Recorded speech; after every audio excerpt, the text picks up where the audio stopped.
तत्पुरुषाय विद्महे महादेवाय धीमहि तन्नो रुद्रः प्रचोदयात्।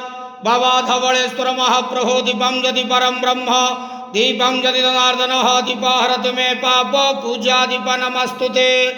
बाबा धवलेश्वर महाप्रभु संसार सुखी रखंतु।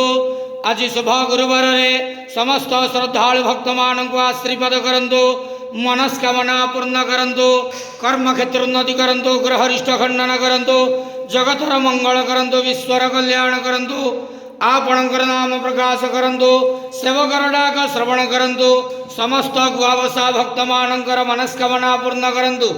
महाप्रभु धवलेश्वराय नमः। संसार सुखी रखंतु आनंद के वार। हरि बोलो। आज शुभ गुरुवार रे समस्त श्रद्धालु भक्त मानक आशीर्वाद करंतु आनंद के वार।